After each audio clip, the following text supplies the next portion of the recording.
suis professeure de psychiatrie à l'université Paris-Est à Créteil et je suis chef de service de l'hôpital Henri Mondor.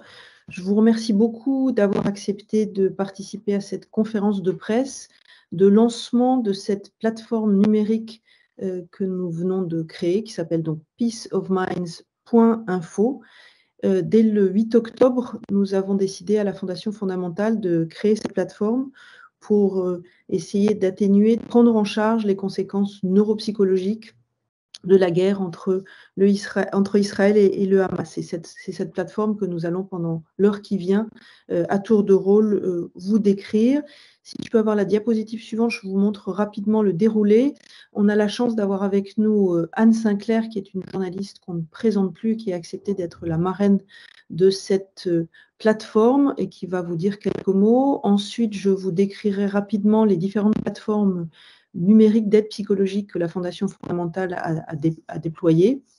Ensuite, le professeur Coraline Ingray, qui est psychiatre, professeur de psychiatrie au CHU de Nancy et spécialiste du stress post-traumatique, vous présentera la plateforme peaceofminds.info. Ensuite, on aura le témoignage d'une journaliste de Libération qui s'appelle Eve Scheftel, et on a la chance d'avoir avec nous Ofer Bronstein, qui est chargé de mission auprès d'Emmanuel Macron pour le rapprochement entre Israéliens et Palestiniens, qui vous décrira, qui vous donnera son témoignage, et ensuite on aura une séance de questions-réponses avec vous.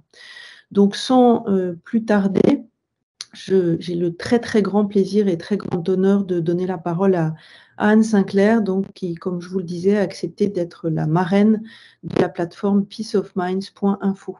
Anne, à vous. Merci encore. Merci Marion, bonjour à tous. Je ne suis pas familière des communications scientifiques, je ne connais pas grand-chose aux maladies mentales.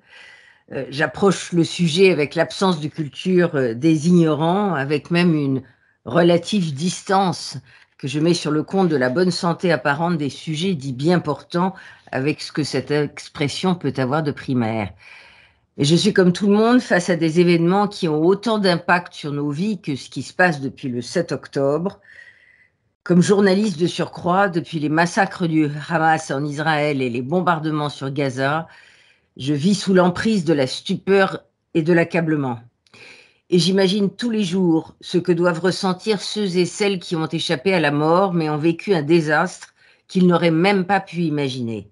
Ou même ce qu'éprouvent ceux qui sont émotionnellement ébranlés dans leur vie de tous les jours par l'horreur des récits ou des images auxquels ils ont eu accès directement ou indirectement. Et les questions basiques qu'ils doivent se poser face à ce qu'ils traversent.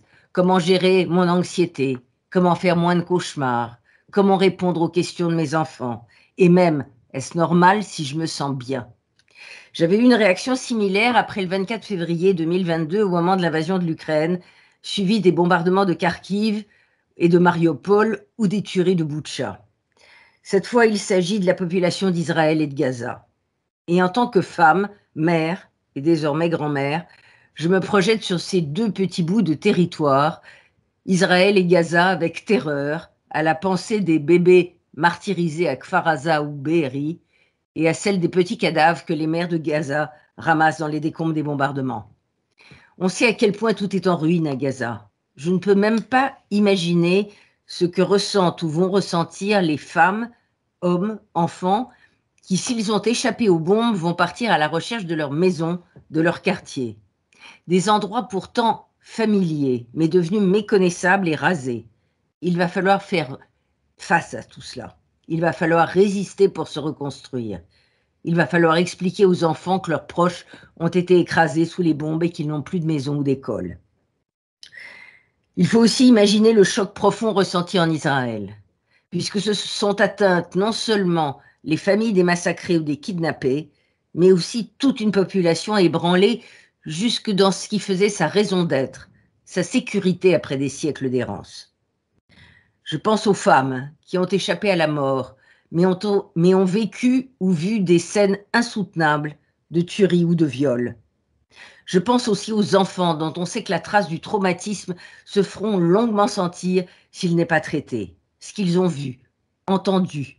Qu'a-t-on appris à ceux qui étaient otages? Et je pense sans cesse à cette toute petite fille de 4 ans, Abigail, dont les parents ont été assassinés devant elle.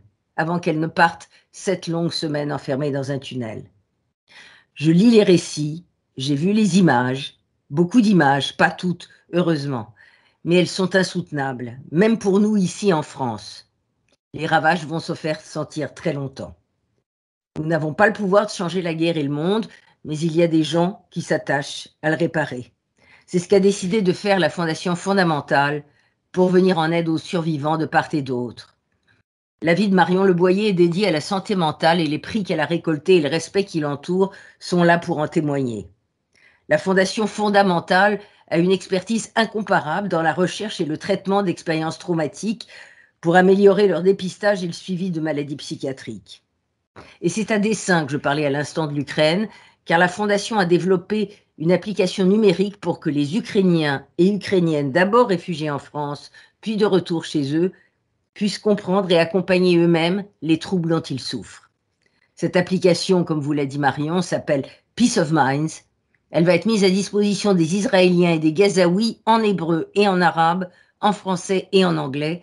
Et la professeure Coraline Ingré, qui l'a mise au point, vous en parlera. Moi, je l'ai vue, j'y ai navigué, vous aurez les détails. Cette plateforme ne guérit pas, mais elle est simple et elle peut rassurer. Elle peut briser un isolement, permettre de savoir si l'on ne va pas bien, si l'on peut identifier les troubles que l'on éprouve, et surtout, si l'on a besoin d'aide pour s'en sortir. Elle sera une aide dans le dénuement dans lequel se trouvent des personnes qui sont perdues, qui n'ont plus de structure où s'adresser, soit parce qu'elles sont détruites, soit parce qu'elles sont submergées. C'est un travail remarquable de finesse, d'intelligence et d'ergonomie, puisqu'il s'agit de populations avec des besoins à la fois simples et graves. Voilà pourquoi j'ai voulu apporter mon très modeste concours à ce qui est une œuvre utile et pétrie de générosité, et pourquoi j'ai accepté d'être marraine de ce projet. Merci. Merci beaucoup, Anne, pour Merci, Anne. vos mots et pour ce témoignage vivant d'émotion de ce que nous vivons tous les jours. Donc un très très grand merci. Je vais maintenant très rapidement vous décrire ce que nous faisons à la Fondation fondamentale et qu'est-ce que c'est que la Fondation fondamentale dont Anne Sinclair vient de vous parler. Si je peux avoir la diapositive suivante. Donc c'est une fondation de coopération scientifique qui est dédiée au service de l'innovation dans le domaine du soin et de la recherche en psychiatrie, qui a été créée par le ministère de la Recherche en 2007, avec comme membres fondateurs des membres essentiellement publics et qui a un objectif de prévention, de dépistage et de diagnostic via un réseau de centres experts, mais aussi de récolter et d'arriver à trouver des mécènes qui nous aident pour soutenir et pour accélérer l'innovation et la recherche. Diapositive suivante. Très rapidement, nous travaillons sur des pathologies parmi les plus sévères. Nous coordonnons sur l'ensemble du territoire des équipes académiques et des plateformes de recherche. Nous coordonnons donc ce réseau de 53 centres experts sur l'ensemble du territoire, ce qui nous a permis de construire des corps tout à fait inédites par leur qualité et par leur taille. Et c'est comme ça qu'on a aussi pu répondre à un certain nombre d'appels d'offres, en particulier lancés par le gouvernement, comme les programmes investissement d'avenir, ou depuis juillet 2022, un programme projet en psychiatrie de précision doté d'un budget de 80 millions dans le cadre de France 2030. Diapositive suivante. Alors, depuis le début du Covid, on s'est dit qu'il fallait absolument développer un certain nombre d'outils numériques qui permettent d'améliorer l'accès aux soins, l'accès aux outils diagnostiques d'un certain nombre de populations qui, par exemple, pendant le premier confinement, étaient, on le sait, isolés chez eux, avec pas toujours d'adresse, pas toujours de contact. Et on a créé une des premières plateformes numériques qui s'appelait Covid Écoute à l'époque, qui a réuni plus de 200 psychologues qui ont accepté de donner des consultations gratuites à toute personne qui en avait besoin et qui était isolée chez eux, avec bien entendu l'anxiété dont on se rappelle, mais aussi des épisodes dépressifs sévères ou des idées suicidaires. Ensuite, devant ce succès, la région Île-de-France, qui a pris conscience de la détresse dans laquelle se trouvaient les jeunes adultes pendant le Covid et à la suite du Covid, nous ont demandé de créer une plateforme spécialisée pour eux, pour les jeunes. Et donc, c'est comme ça qu'en janvier 2021, on a lancé la plateforme qui s'appelle Écoute étudiants Île-de-France, en partenariat avec la région, avec là aussi des consultations gratuites pour les étudiants et une mise en relation avec des psychologues et des psychiatres très simplement et très facilement et encore une fois gratuitement pour les jeunes. Cette plateforme est à nouveau mise en ligne et va fonctionner très, très bientôt. Et puis, on a aussi, dans le cadre du Covid, créé une plateforme qui s'appelle Post-Covid Neuropsy pour prendre en charge les personnes souffrant des séquelles du Covid et en particulier des séquelles neuropsychiatriques. Diapositive suivante. Dans le contexte de la guerre entre la Russie et l'Ukraine, on a tout de suite pris en compte le fait qu'arrivaient en France des mères et des enfants qui étaient très traumatisés par leur départ rapide d'Ukraine, par leur inquiétude face à ce qui se passait, face à la séparation de leurs proches. Et on a créé en français et en ukrainien une plateforme qu'on a lancée en février 2023 avec des outils d'autodiagnostic, là aussi des outils de soutien psychologique en ligne et un lien avec un certain nombre de psychologues ukrainiennes qui étaient arrivées en France. Et c'est cette plateforme qui a été développée par les mêmes partenaires que ceux qui ont développé la plateforme Peace of Mind, dans la mesure où, en fait, on s'est dit qu'il y avait le même type de traumatisme dans le contexte de cette guerre, avec la nécessité d'apporter de façon simple et rapide des outils aux personnes touchées par les traumatismes et prévenir l'apparition des symptômes neuropsychologiques, voire neuropsychiatriques, liés à des conditions de stress violents et parfois prolongés. Donc on sait que les populations aujourd'hui israéliennes et palestiniennes sont en train de vivre les mêmes traumatismes, Anne Sinclair vous l'a rappelé, et ont besoin de ce premier niveau d'accompagnement et d'outils de prévention. Et c'est pour ça qu'on a voulu développer cette plateforme que le professeur Coraline Ingret, à qui je passe maintenant la parole, va vous décrire. Donc Coraline est psychiatre, elle est professeure de psychiatrie au Centre hospitalier universitaire de Nancy et c'est une grande spécialiste de la prise en charge des traumatismes. Elle a écrit à ce sujet un livre et elle a conçu les éléments de cette plateforme. Coraline, un grand merci et à toi la parole. Merci beaucoup Marion. Merci à tous. Bonjour à tous. En effet, cette situation de guerre, elle amène évidemment des situations multiples de traumatisme. Alors traumatisme, c'est un terme parfois un peu dévoyé dans l'usage commun, mais qu'est-ce qu'un psychotraumatisme? La définition d'un trauma, c'est une exposition à la mort effective ou à une menace de mort ou à de blessures graves. Et évidemment, un contexte de guerre est complètement dans ce type de définition. On peut être touché de manière directe parce que l'on est exposé soi-même à des bombardements, à de la violence, à des atrocités, à ce climat de peur constante, de blessures, la peur de la perte ou avoir vécu la perte de ses proches. Et c'est ce que nous a très bien rappelé Anne Sinclair, mais on peut être aussi touché de manière indirecte par une exposition répétée à des images insoutenables, à des récits, par la répétition et par ce contexte. Et donc, un trauma, c'est ce type de situation. Et ces populations sont donc victimes d'événements qui sont source de psychotraumatisme. Ces événements de guerre, de conflit viennent complètement faire voler en éclats la vision d'un monde juste ou d'un sentiment d'invulnérabilité. Face à cette violence impensable, il y a des sentiments très intenses qui s'entremêlent, tels que l'incompréhension, des sentiments d'injustice, d'impuissance, et nous y reviendrons, une vraie perte de foi en l'humanité et évidemment aussi bien de la colère intense que de la tristesse et du désespoir. Et on le sait, ces traumatismes de masse entraînent tout un tas de conséquences neuropsychologiques importantes sur les populations civiles. Diapositive suivante. Il y a évidemment des contextes d'anxiété, de troubles anxieux, de dépression qui vont arriver, et puis le fameux syndrome de stress post-traumatique. Alors, qu'est-ce que c'est qu'un syndrome de stress post-traumatique, qu'on connaît très bien et qui a été décrit finalement après la guerre du Vietnam? C'est composé de 4 grands piliers de symptômes, de manifestations. Ce qu'on connaît le plus, c'est les flashbacks, les cauchemars. J'ai vécu l'horreur, je vis l'horreur et cela fait intrusion dans mon quotidien alors que je ne le souhaite pas. Je le vis et je le revis sous forme de cauchemar. C'est ce qu'on appelle les intrusions. Quelque chose que l'on connaît aussi très bien, c'est cette hyper-réactivité. Je suis en vigilance permanente. J'ai peur, je sursaute au moindre bruit qui me rappelle un bombardement. Je me méfie de tout le monde. J'ai le sentiment de ne pas pouvoir faire confiance. J'ai mon corps qui réagit comme s'il devait se battre ou fuir en permanence. C'est ça qu'on appelle l'hyper-réactivité. Une partie moins connue, c'est la notion d'évitement.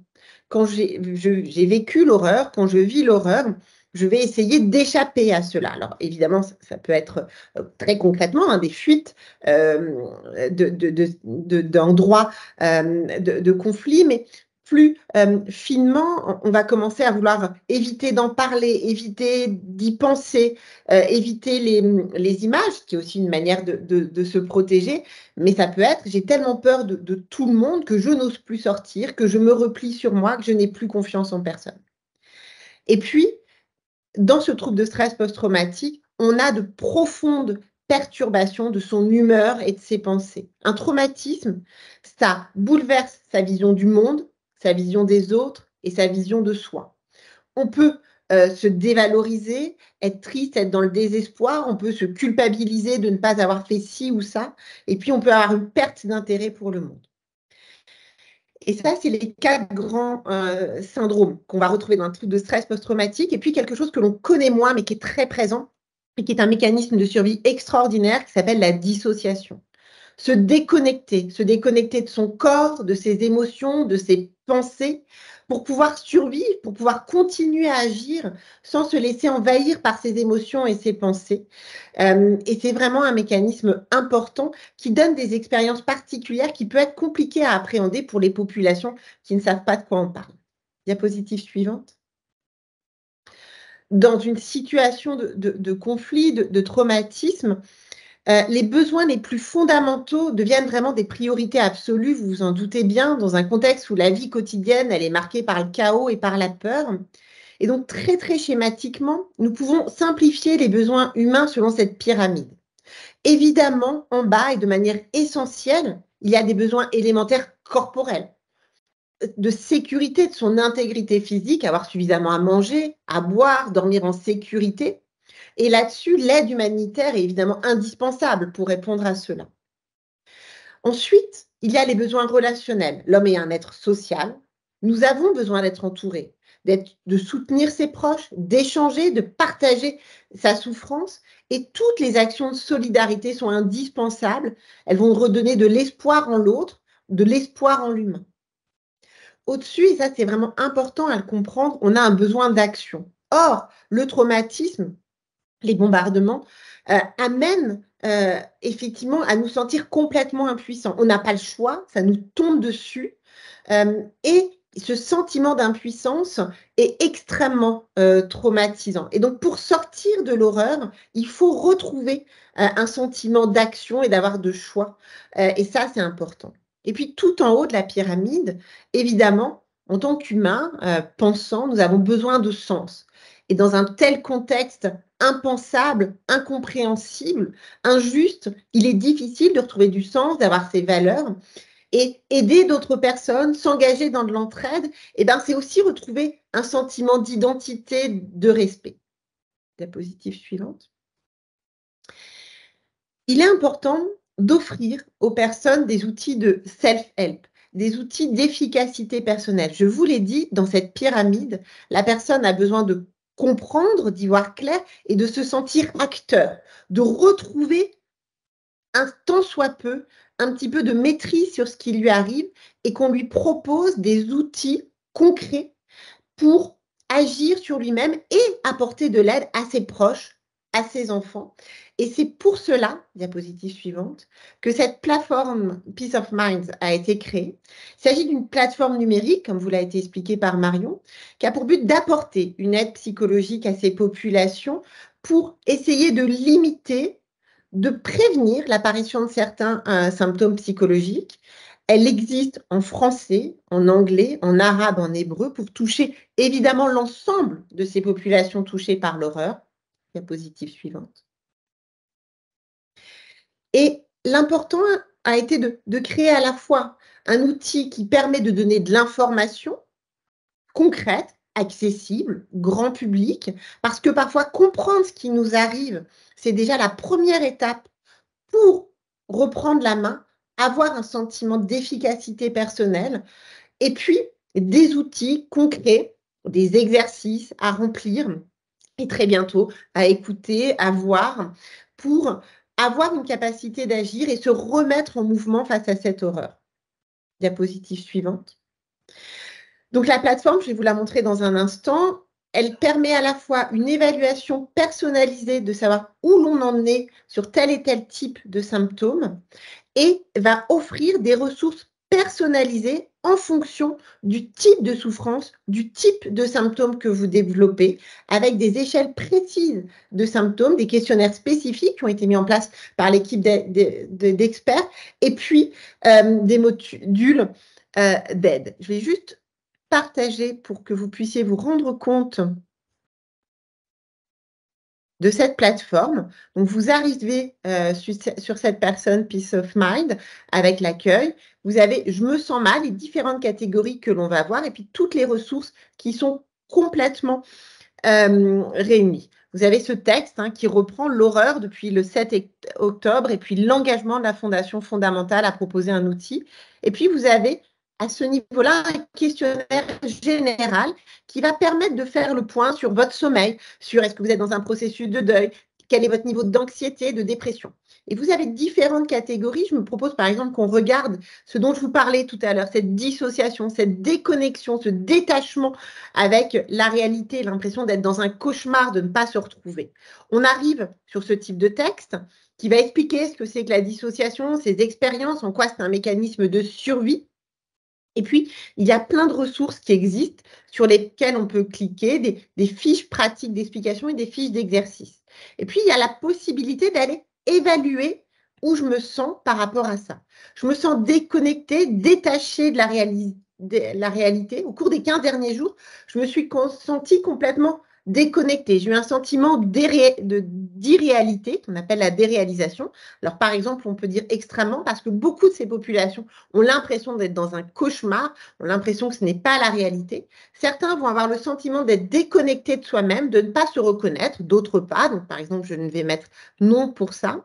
La question de l'anesthésie, je me sens détachée de mes émotions, je ne ressens plus rien. Parfois, c'est extrêmement inquiétant pour par exemple, des mamans qui vont avoir le sentiment de ne plus ressentir d'affection ou d'amour tellement elles sont anesthésiées. C'est une source de culpabilité énorme alors que c'est un mécanisme complètement compréhensible. Il peut y avoir des oublis dans des états dissociatifs. Alors, imaginons que ce n'est pas le cas. Et puis, suite à mes réponses, je vais avoir, suite à vos réponses, des réponses personnalisées. J'ai un sentiment d'irréalité, puisqu'on a coché cette notion-là. Je me sens vide et anesthésiée. Et donc, si je viens cocher effectivement, par exemple, que je me sens vide et anesthésiée, j'arrive sur une autre page qui m'explique ce que c'est que ce sentiment d'anesthésie pour déculpabiliser et expliquer aux personnes ce dont il s'agit. Voilà un petit peu pour la présentation interactive de cette plateforme et nous répondrons à vos questions si vous en avez besoin, mais le but est vraiment que la plateforme puisse encore être enrichie de contenus différents, plus interactifs avec aussi un chatbot. Merci beaucoup Coraline pour cette présentation.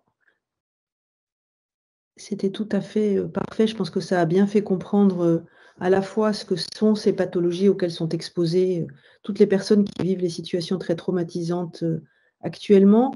Et on répondra effectivement à vos questions tout à l'heure, mais pour rendre ces situations qui sont vécues par aussi bien les Palestiniens que les Israéliens, on a demandé à F. Sheftel, qui est journaliste à Libération et qui a été le témoin d'un certain nombre de situations, de films, d'images, de nous faire part, de nous partager avec nous son témoignage. Ève, merci beaucoup.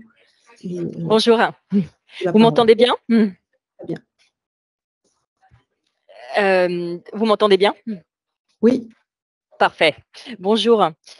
Vous voulez que je vous fasse part de ce que j'ai vécu, c'est ça? Oui. Alors, donc pardon. J'ai été envoyée donc en mission pour Libération en Israël après le 7 octobre. Je suis arrivée 1 mois après et c'était voilà, les traces effectivement du massacre étaient encore très visibles. Je suis allée à Kfar Aza, où dans l'endroit du kibbutz le plus dévasté, j'ai pu constater la violence des combats, l'orgie de violence. Ça a été un moment très éprouvant, parce qu'il y avait encore des traces.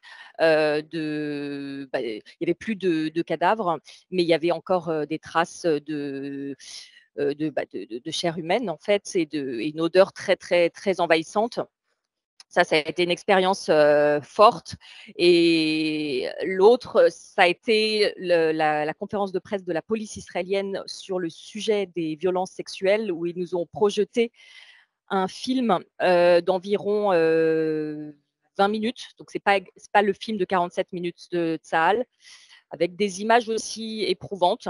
Voilà, ça a été les deux, plus les témoignages que j'ai pu recueillir des proches des otages, des parents, des parents au sens propre ou plus éloignés, sur la place des otages à Tel Aviv. Ça, je dirais que c'est les trois expériences difficiles. Ça, c'est là-bas. Et puis après, il y a en France, parce que il y a le choc comme on dit, des photos, mais il y a aussi le poids des mots, et les mots aussi peuvent faire mal. Donc, je pense que le trauma ne se limite pas au fait d'être là-bas. Il y a aussi toute cette violence des réseaux sociaux auxquels on est confronté et à laquelle on ne peut pas échapper, puisque comme journaliste, on a besoin d'y être. Je sais. Merci beaucoup. Posez-moi des questions, parce que je n'ai pas l'habitude forcément. On fait les questions à la fin, quand tout le monde s'est exprimé. Donc, merci infiniment pour ce témoignage, et merci d'avoir pris le temps de nous rejoindre ce matin. Pour conclure, et avant qu'on passe à la partie questions et discussions avec vous, on va passer la parole à Ofer Bronstein, qui a eu la gentillesse, malgré un emploi du temps que vous imaginez extrêmement chargé, d'assister à cette conférence de presse. Ofer Bronstein, comme je le disais en introduction, est chargé de mission auprès du président de la République pour le rapprochement entre Israéliens et Palestiniens. Ofer, merci beaucoup de ton soutien et merci beaucoup d'avoir pris le temps ce matin.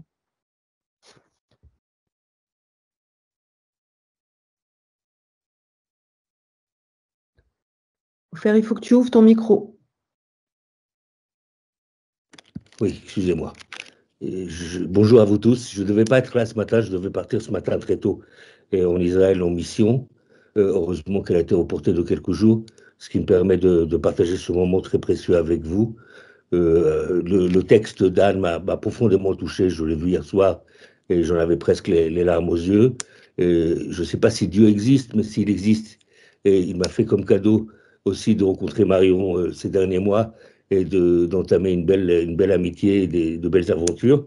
J'ai écouté Caroline avec beaucoup d'attention, et en fait, je crois que moi-même, je vais avoir besoin de cette plateforme, parce que ce que je vis personnellement en tant qu'Israélien, qui aussi a reçu un passeport palestinien. Et alors, je ne sais plus si ça va être traumatique, si c'est pour un trauma ou un post-trauma, ou pour une schizophrénie que je dois être soigné, mais je vis moi-même des moments très, très pénibles. Ces 2 derniers mois, c'est mon pays qui fait la guerre à mes amis, et c'est quelque chose qui m'est absolument insupportable. Je ne vais pas être trop long. Hier, je disais à Marion tout à l'heure, hier, j'ai vu dans la presse israélienne une étude qui a été faite, très intéressante du côté israélien. Le nombre de traumatisés, de post-traumatisés, d'angoissés en Israël a doublé en 2 mois. C'est énorme. Donc, je n'ai aucun doute. Et en Israël, heureusement, par rapport aux voisins, aux Palestiniens, il y a quand même des structures de soutien, d'aide. Il y a une culture d'aller se faire traiter, d'aller voir un spécialiste, ce qui n'est pas évident de l'autre côté. Et pourtant, je vois tous les jours, il y a un manque terrible. Les gens sont complètement débordés. Les psychologues, les travailleurs sociaux travaillent 20 heures par jour. Il n'y a pas toujours les bonnes personnes pour les enfants. Donc, il y a vraiment un besoin imminent du côté israélien, et bien qu'Israël soit muni quand même, du côté palestinien, ça va être la catastrophe. Parce que d'un côté, on ne va pas se faire des illusions. En ce moment, et j'espère le plus vite possible, mais ça prendra du temps, on ne va pas arriver à atteindre la population gazaoui. Aujourd'hui, l'Internet, c'est du luxe. L'eau potable manque. Les maisons sont détruites. L'électricité n'est pas à la portée de tout le monde. Par contre, ils ne sont pas moins traumatisés, différemment, mais pas moins, c'est en Cisjordanie, où les Palestiniens vivent aussi dans une situation très très compliquée, où la violence aussi prend son pas et s'accélère ces derniers jours, et où ils voient aussi leurs frères de Gaza subir ce qu'ils subissent. Donc je pense qu'en Cisjordanie, on aura la possibilité de toucher et d'arriver à un plus grand nombre de personnes. Mais je voulais aussi élargir. Moi, je pense qu'aujourd'hui, que cette plateforme sera bonne, et c'est pour ça que c'est très important qu'elle ait été traduite en arabe. Elle sera très bien, j'espère qu'elle sera très bien accueillie dans d'autres pays arabes. Les Syriens ont besoin.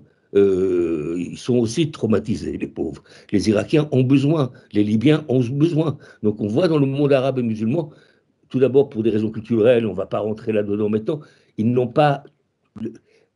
Avoir recours à un psychologue ou un psychiatre n'est pas dans les coutumes dans ces pays-là. Une parenthèse, il y a un film tunisien très beau que je vous conseille de voir sur une jeune Tunisienne qui fait des études de psychologie en France, qui rentre en Tunisie et qui veut ouvrir un cabinet de psychologie. Et elle est traitée comme une sorcière, elle est traitée comme vraiment un manque de volonté, un manque de compréhension dans ce qu'il fait qui est total. Donc je pense que ça aussi, c'est un beau défi fondamental et pour vous et pour nous, c'est d'arriver à une population qui n'a pas l'habitude d'utiliser ce genre d'outils pour être soulagée ou pour au moins comprendre ce qu'elle traverse. Mais non, moi je vais vous dire, tout d'abord, vraiment, je vous remercie beaucoup parce que en ce moment, retrouver des gens qui sont bienveillants, qui veulent vraiment soulager les peines de l'autre, quel qu'il soit, ça devient rare. Sur le conflit israélo-palestinien en particulier, ce qui me chagrine totalement, ce qui me vraiment une blessure, et c'est la première fois que je la ressens depuis très longtemps, c'est un manque d'empathie des uns vers les autres. Je parle avec mes amis israéliens du camp de la paix, et je leur dis, mais je comprends ce que vous traversez, mais il y a notre voisin palestinien qui est en train d'être dans une grande souffrance. Ils ne veulent pas l'entendre. Ils sont traumatisés. Ils sont tellement touchés par le carnage, par la terrible attaque du 7 octobre. Et je parle à mes amis palestiniens. Je leur dis, vous devez condamner ce que le Hamas a fait. Vous ne pouvez pas accepter pour votre cause. Vous ne pouvez pas accepter les exactions que Anne a décrites, que l'on connaît tout le monde, qu'on connaît, que Ève aussi a décrit. Vous ne pouvez pas, et ils ne le font pas. Et ça me touche profondément. Ça veut dire que le travail va être long, le travail va être difficile, mais on est obligé de l'entamer, on est obligé d'aller de l'avance. Moi, je n'ai aucun doute que cette plateforme est utile, elle est nécessaire, elle est presque vitale. Ce qu'il va falloir réfléchir, c'est comment, pas éduquer, parce que je veux pas, on ne va pas être patronizing personne, mais comment permettre à une population qui n'a pas l'habitude, la population israélienne, j'ai plus confiance. Ils savent comment utiliser l'outil ou les traitements psychologiques. Les Palestiniens, c'est beaucoup plus compliqué, le monde arabe, c'est plus compliqué. Comment les aider au moins à trouver cette plateforme, au moins à y accéder, et leur donner des outils d'intérêt au moins. Je suis persuadé, bon, on a tous, Marion et toute son équipe fantastique, que je remercie encore une fois, avons fait tout ça dans la vitesse, dans la rapidité, mais je n'ai aucun doute, et je vais le faire, et je m'engage à le faire, il faut solliciter les autorités françaises avec les organisations françaises qui sont présentes sur le terrain, ça peut être l'AFD, ça peut être les instituts français, ça peut être nos consulats, pour qu'ils nous aident à diffuser la plateforme, parce que de bouche à oreille, même à Ramallah, ça ne marchera pas terrible, et réfléchir ensemble comment on fait pour que cette plateforme soit accessible au plus grand nombre. Donc voilà ce que je voulais vous dire. Moi, voilà, des gens bienveillants qui veulent faire du bien et soulager la peine de l'autre, ça fait toujours plaisir. Donc commencer la matinée avec vous, c'est un grand plaisir. Je vous remercie tous et je nous souhaite à tous une bonne chance. Merci beaucoup, Ofer, pour ces mots qui nous vont, j'imagine, droit au cœur. En tout cas, c'est exactement ce qu'à la Fondation Fondamentale, on a essayé de faire. Et je te remercie beaucoup. Et effectivement, on a besoin, je pense, de nos amis journalistes pour diffuser l'information concernant cette plateforme, parce que sinon, ça ne servira effectivement à rien. Donc, il y a le fait de la lancer, de l'ouvrir, de la mettre à disposition. Mais maintenant, il y a aussi le fait de la transmettre et de faire que la majorité puisse s'en emparer. On va peut-être enlever les diapositives et passer à la séance de questions-réponses. Je ne sais pas s'il y a des questions dans le chat. Je crois que, en attendant que vous preniez la parole, F. Cheftel voulait reprendre la parole.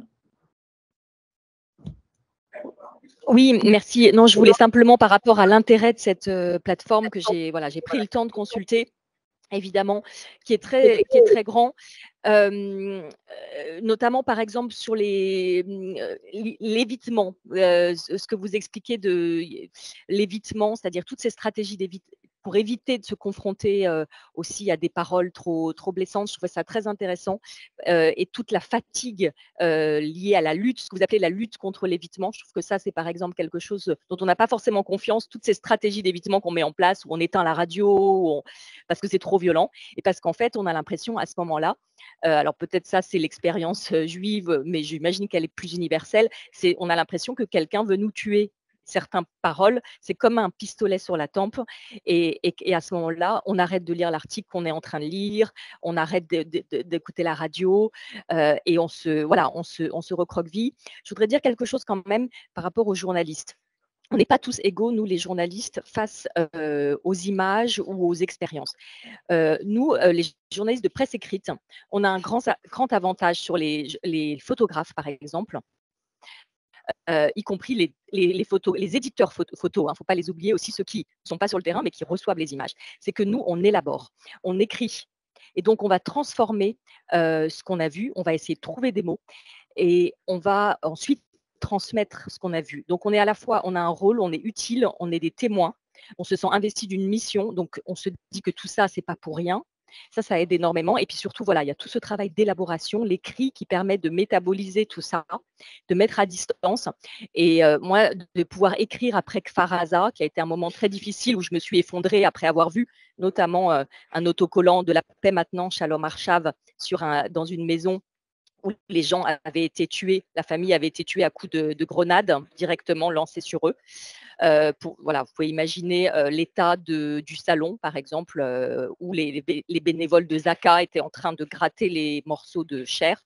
Et j'ai vu un autocollant Shalom Arshav, la paix maintenant, et là, j'ai craqué à ce moment-là parce que c'était le pire qui arrivait au meilleur. L'enfer qui arrivait dans un paradis, et qui arrivait aux gens les plus pacifistes, en fait. Donc je voulais dire que malgré tout, je pense que c'est important pour les journalistes, avant d'aller dans ces lieux, avant de voir des images, de bien réfléchir et de se dire est-ce que je veux y aller, et de ne pas se précipiter. Et moi, je me suis posé la question avant, et je me suis dit oui, je veux y aller, même si ça va être difficile, parce que j'ai un rôle, j'ai une mission qui est de témoigner. Voilà ce que je voulais dire. Merci. Je ne sais pas s'il y a des questions, mais sinon, je voulais rebondir sur ce que vous venez de dire, Ève et Ofer. Évidemment que les personnes qui sont au contact de cette expérience sont aussi psychotraumatisées, et que le risque de développer des troubles post-traumatiques existe. La notion d'évitement comme un symptôme post-traumatique, c'est quelque chose qu'on retrouve une fois qu'on est sorti du trauma. Là, ce n'est pas le cas. Là, ça continue, l'horreur continue, les informations continuent. Et donc, le fait à un moment de se protéger de cette information en continu, c'est aussi sain. C'est-à-dire que je n'ai pas à subir une surinformation, une fatigue informationnelle continuelle parce que c'est trop dur. Et donc, on a le droit aussi de limiter ça et de se protéger sans pour autant que ce soit pathologique. C'est une question de survie.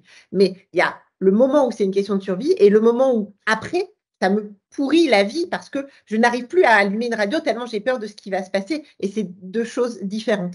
Et là où vous signifiez quelque chose d'extrêmement juste, qu'est-ce qui fait qu'on a un peu moins de risque d'être traumatisé? C'est son sentiment d'être utile.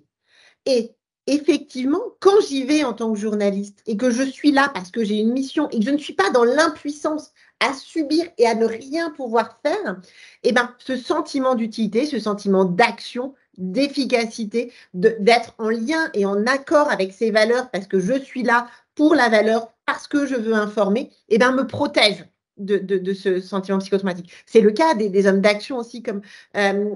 Bronstein qui, évidemment, par leur sont dans l'action. Et être dans l'action, eh ben, ça protège. La difficulté, c'est que quand je suis complètement puissant, que je subis les choses et que je suis à ce niveau où je n'ai pas de levier d'action, eh ben, je suis d'autant plus dévastée par cela.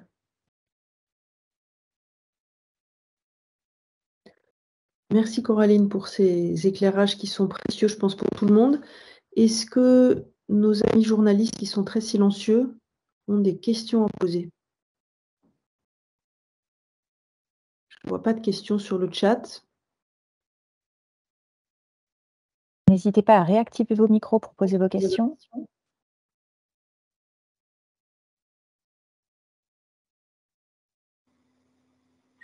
Oui, bonjour, Stéphane Devandeuf pour Terragora.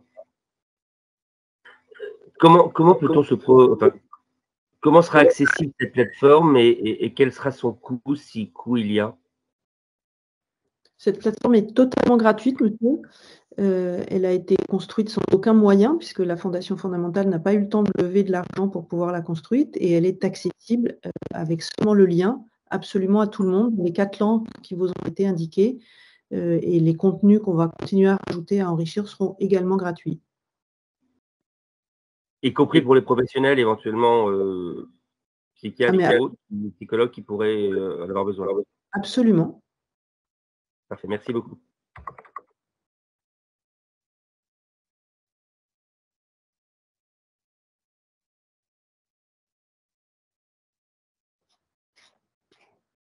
Est-ce que vous avez d'autres questions? Coraline. Oui, excusez, bonjour, Nathalie Rollin, Libération.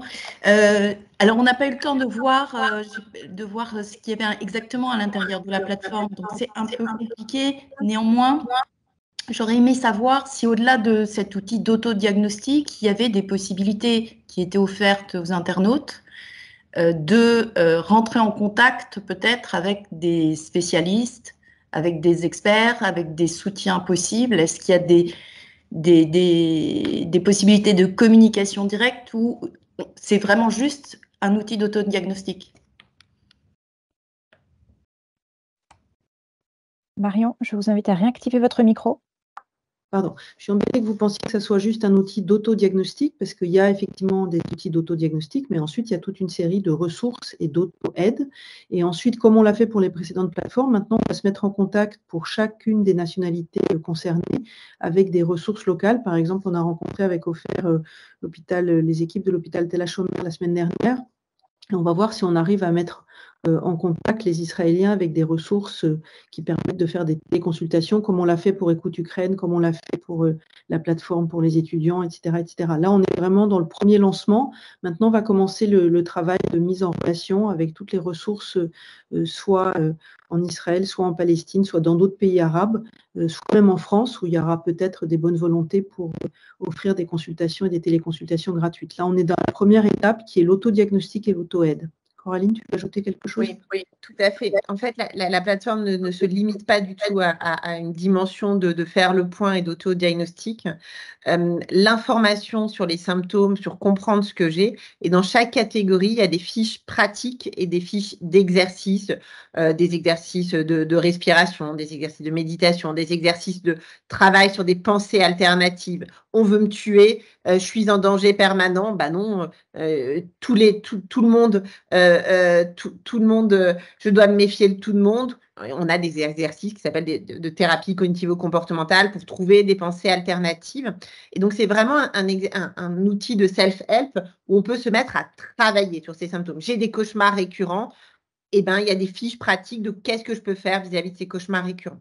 Ce que disait aussi M. Bronstein, et qui est très important, c'est que l'accès à des… Alors, il y a deux choses. L'accès à des psychiatres, et ce qu'a très bien dit Madame Marion Leboyer, il va y avoir une mise en place pour essayer d'aider sur l'ensemble des régions à proposer des aides concrètes.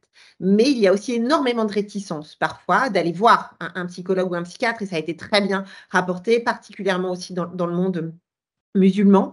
Et avoir déjà de quoi agir par soi-même, pour soi, pour les autres, avoir des éléments de compréhension, c'est extrêmement utile et c'est tout l'intérêt de ces outils de self-help. Je ne dis pas que c'est suffisant, je ne dis pas que c'est merveilleux, je ne dis pas que ça va tout guérir, bien loin de là, mais c'est quand même une étape extrêmement importante, d'autant plus pour des populations qui ont énormément de mal à pouvoir aller au contact de quelqu'un, sans compter qu'actuellement, bien sûr, les ressources sont aussi compliquées à trouver, sont complètement débordées ou détruites.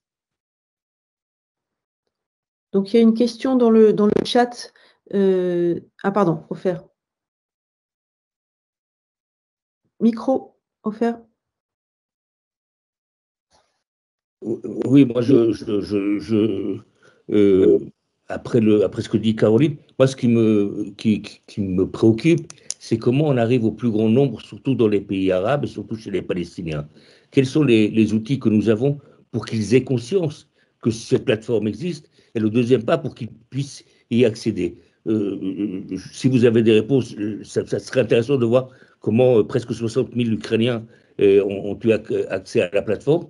Et sinon, moi, je propose qu'on ait un petit brainstorming avec ceux qui veulent y participer pour réfléchir. Peut-être qu'il faut un communicant en arabe. Je ne sais pas, j'ai quelques idées. Et je pense qu'on peut aussi se servir d'organisations qui sont sur place. Ça peut être Médecins sans frontières, ça peut être la Croix-Rouge, et qui peuvent relayer l'existence de la plateforme et pousser le public qui en a besoin à y accéder.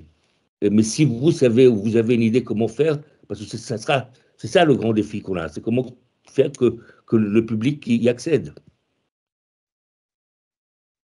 Tout à fait. En tout cas, on va s'y atteler pour essayer de retrouver des relais et pour compléter et pour mettre en lien les personnes qui se connectent avec des professionnels de santé, comme on l'a fait encore une fois dans toutes les plateformes que la Fondation fondamentale a déployées.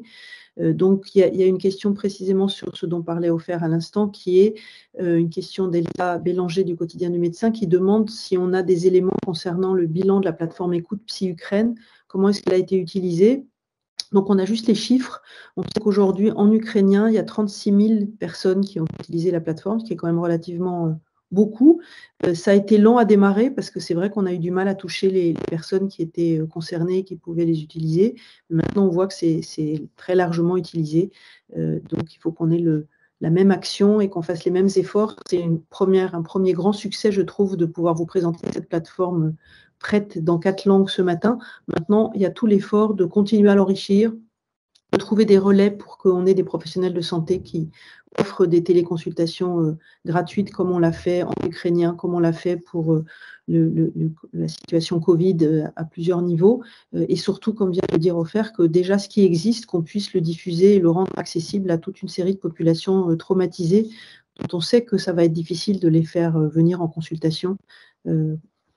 Anne.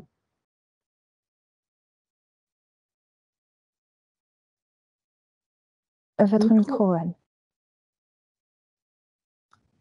Désolée. SFTEL expliquait très bien ce qu'on peut ressentir comme journaliste quand on va sur place. Le problème aujourd'hui, c'est que les réseaux sociaux, c'est mondial. Et tout le monde a été abreuvé d'images. Chacun a essayé, peut-être quand on n'était pas directement en contact, de se protéger un peu. Mais il y a des images qui sont inoubliables et qui ont été diffusées très largement à une population. Donc, est-ce que là aussi, je pense que cette plateforme permet aussi d'identifier, alors qu'on se croit à peu près protégé parce qu'on est dans des pays qui le sont, mais qui ont été exposés à des images d'une violence comme j'en ai jamais vu. Et je me suis relativement protégée quand même. Oui, tout à fait. Le but est évidemment que des personnes dans des pays en sécurité, comme la France, puissent aussi regarder où elles en sont par rapport à leur expérience traumatique, en fonction de leur exposition à cette violence par médias interposés.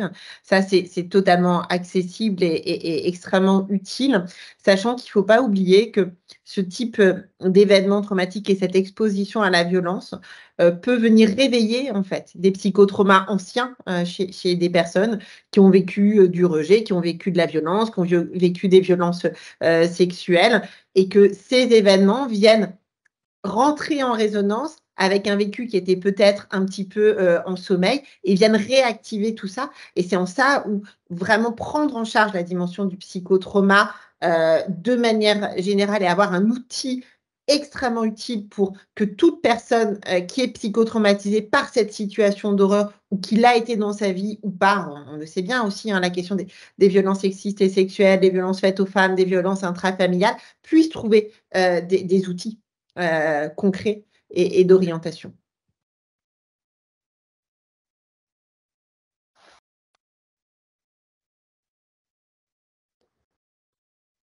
Est-ce qu'il y a encore des questions ou des commentaires?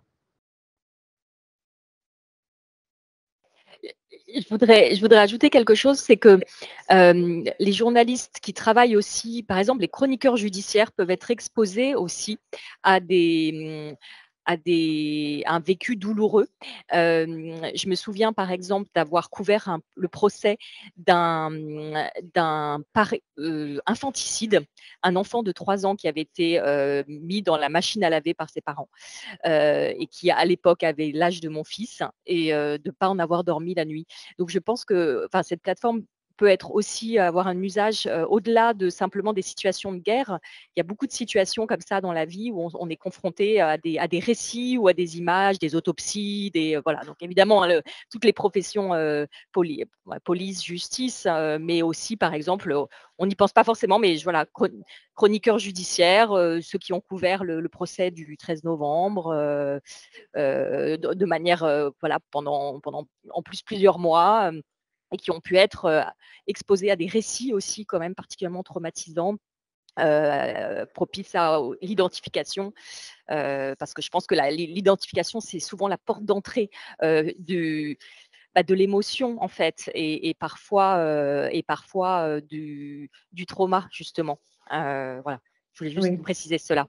Non, c'est extrêmement pertinent, Ève, ce que vous signifiez. Et d'ailleurs, dans les nouvelles classifications des psychotraumas, dans la classification internationale du DSM, il y a « je suis victime moi-même d'une menace de mort », c'est arrivé à un de mes proches, ou ça m'arrive dans mon cadre professionnel. Ça fait partie de la définition, je n'ai pas détaillé là, mais les policiers, les pompiers, les enquêteurs, les juges et tout, enfin les photographes qui manient effectivement, évidemment que tout cela, on appelle ça du trauma vicariant, sont complètement exposés à ça.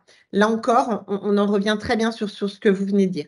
Tant que je me sens particulièrement utile et que j'ai l'impression d'être en adéquation avec mes valeurs, c'est une forme de barrière qui n'est pas forcément imperméable, mais qui limite un petit peu l'impact. Et puis, à un moment, il va y avoir quelque chose qui fait résonance avec ma vie personnelle, avec mon passé, c'est l'âge de mon fils, ça ressemble à un lieu que j'ai connu pour telle ou telle raison, et là, ça explose en fait. Et cette protection de j'étais dans un cadre utile et professionnel n'est plus du tout suffisante pour faire barrage à ce moment-là. C'est exactement, vous avez parfaitement identifié en fait ce qui fait qu'on passe d'une expérience très compliquée, très douloureuse, et où on peut effectivement ne pas dormir pendant une nuit, on appelle ça l'état de stress aigu. Il est normal face à ça qu'on soit dans un état de stress aigu, et puis de passer après sur quelque chose de pathologique qui vient durer pendant des jours et des jours et des semaines, et là on est dans le pathologique, et là il faut agir en fait pour pas que ça se chronicise. Offert, et puis ensuite on va clôturer. Micro offert. Oui, je rebondis sur ce qu'a dit Caroline et Ève tout à l'heure. Est-ce qu'il n'est pas nécessaire d'adapter la plateforme aux personnes que l'on veut toucher? Un milieu socio-économique différent, un milieu culturel différent, une langue différente, une religion différente, un sexe différent. Est-ce que c'est vraiment universel comme outil, ou est-ce qu'il faut l'adapter aux particularités des uns et des autres? Il y a énormément de choses qui sont complètement universelles. Les réactions face au trauma, elles sont universelles. la symptomatologie face au trauma, elle est universelle. Les mécanismes de pensée, les discours qu'il va y avoir autour sont évidemment différents. Entre une honte énorme dans les violences sexuelles, de la culpabilité, et puis une colère, par exemple, beaucoup plus, et d'injustice dans des conflits armés, il y a ce type de différence. Donc, la majorité est identique, mais il y a des différences, vous avez raison. Et donc, l'idée serait de pouvoir avoir des outils en commun et des portes d'entrée différentes parce que, évidemment, comme la personne dont parlait Eve, si elle se retrouve sur une plateforme avec ce premier texte, bon, bah, c'est pas adapté à son vécu. Pour autant, 90-15% des outils vont être adaptés derrière. Donc, il y a des petits ajustements, mais avec des portes d'entrée différentes, vous avez parfaitement raison. Juste une petite question sur ce point. J'aurais aimé savoir, parce qu'il y a beaucoup d'écrits, en fait, dans la plateforme.